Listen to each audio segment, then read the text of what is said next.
Olá a todos, eu sou a psicóloga Mai Soares. Vim aqui a convite do sexto período do curso de Psicologia da Laboro para falar um pouco sobre o trabalho do psicólogo no contexto da UTI neo, né?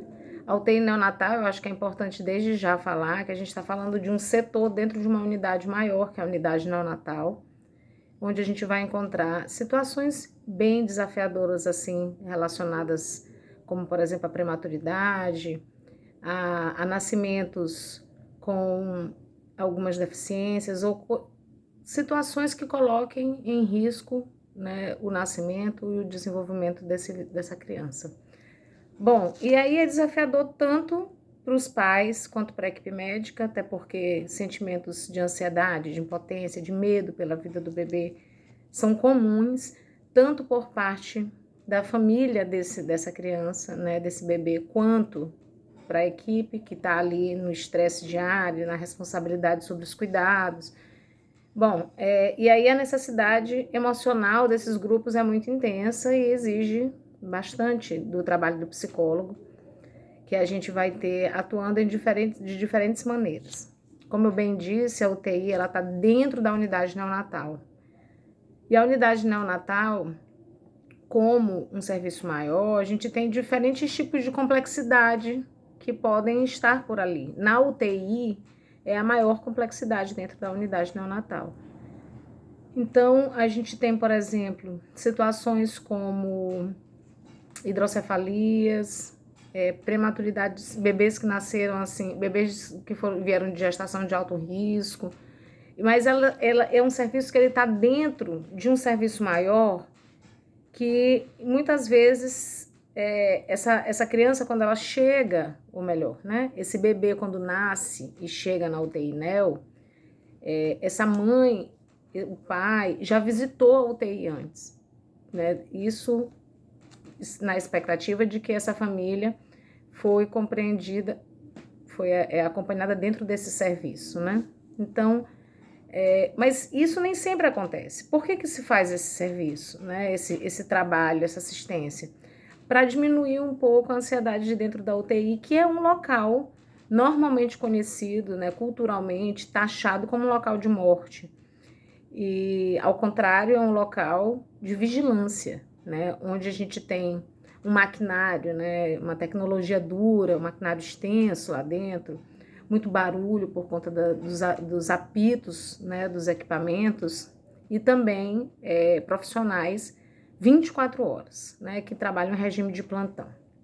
Bom, os principais desafios psicológicos que tem lá dentro, como eu já trouxe, né, além da ansiedade, mas o medo constante pela saúde do bebê, sentimentos de culpa são muito comuns, relacionados ao fato dele ter nascido com a condição que ele está lá dentro. Então, isso pode gerar dificuldade na criação de vínculo emocional com o recém-nascido, e acho que é importante a gente trazer esse ponto, que é um dos principais pontos de trabalho, né, do psicólogo, principalmente porque a gente tem no desenvolvimento psíquico, né, que é o que a gente estuda na psicologia do desenvolvimento, essa condição para que a criança, né, ao se desenvolver, surja ali um sujeito psíquico que vai animar esse corpo biológico, é preciso que ele tenha sido investido emocionalmente, afetivamente por uma outra pessoa, que é ela que vai conseguir inserir ele na sociedade, no mundo simbólico, né? E sem um sujeito, sem um outro, né, um outro sujeito que insira esse bebê emocionalmente, afetivamente, enfim, simbolicamente na sociedade, a gente tem só um corpo biológico, né? E é exatamente preventivamente que a gente precisa atuar nessa criação de vínculos. Bom, além disso, porque esse é um foco pensando no bebê mais na frente, a gente tem um trabalho voltado com a família. E a família, a gente precisa disponibilizar escutativa, acolhimento, psicoeducação, inclusive, né, nesse processo de internação e também no de recuperação, sempre pensando que essa família veio de algum lugar e voltará para outro, né, para esse lugar. Então, a gente pode inserir a família, os avós, né, os outros filhos, exatamente para garantir que mãe e pai estejam ativamente ali dentro, porque eles não deixam de ter uma vida fora da UTI neonatal, né? Então, existem inúmeras ações que a gente pode levantar para atuar, como, por exemplo, se a gente identifica que esses pais não nomearam ainda o bebê, se a gente identifica que ainda não conseguiu fazer o contato pele a pele, que isso faz parte da política de atenção humanizada ao recém-nascido baixo peso, método canguru, por exemplo, para crianças que nasceram com muito baixo peso. Então, é muito comum ser colocado na pele exatamente para estimular o vínculo, mas também para sincronizar com as taxas maternas, né?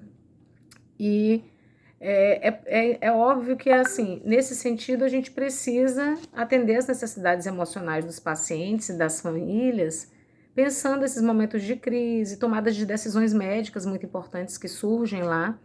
E a gente pode utilizar diversas ferramentas, grupos de apoio para os pais, técnicas de relaxamento, mindfulness, né? Mas sempre encorajando a participação ativa dos pais nos cuidados com os bebês, né?